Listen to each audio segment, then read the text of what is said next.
Sa gitna ng pinaigting na kampanya laban sa ilegal na droga, matagumpay na naisagawa ang Marijuana Eradication Operation sa Barangay Likungan, Sugpon, Ilocos Sur. Pinangunahan ang operasyon ng pinagsanib na puwersa ng Ilocos Sur Provincial Drug Enforcement Unit, PIDEA Regional Office 1, Ilocos Sur 2nd PMFC at Sugpon Municipal Police Station kung saan natunton at natuklasan ang dalawang taniman ng marijuana.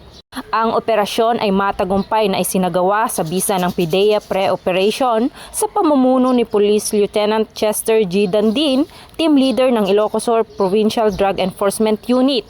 Tinatayang may kabuuang lawak na 900 metro kwadrado ang dalawang plantasyon na may humigit kumulang 5,000 fully grown marijuana plants. Tinatayang aabot sa 1 milyong piso ang kabuuang halaga ng mga ito. Agad na isinagawa ang dokumentasyon, inventaryo at pagsunog sa mga nasamsam na halaman habang ang mga sample ay dinala sa Ilocos Sur Forensic Unit para sa karagdagang pagsusuri. Walang naitalang naaresto sa naturang operasyon. Binigyang diin ni Police Colonel Agosto M. Asuncion, Provincial Director ng Ilocos Sur Police Provincial Office, ang matibay na paninindigan sa pagpapaigting ng mga operasyon laban sa pagtatanim, produksyon at distribusyon ng ilegal na droga sa lalawigan.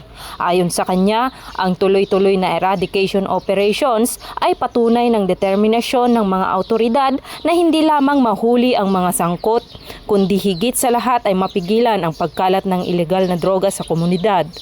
Hinihikayat din ang publiko na manatiling mapagmatsyag at makipagtulungan sa Philippine National Police sa pamamagitan ng pagbibigay ng napapanahon at mapagkakatiwalaang impormasyon kaugnay ng mga ilegal na gawain sa kani-kanilang lugar bilang bahagi ng layuning mapanatili ang kapayapaan at kaligtasan ng bawat mamamayan.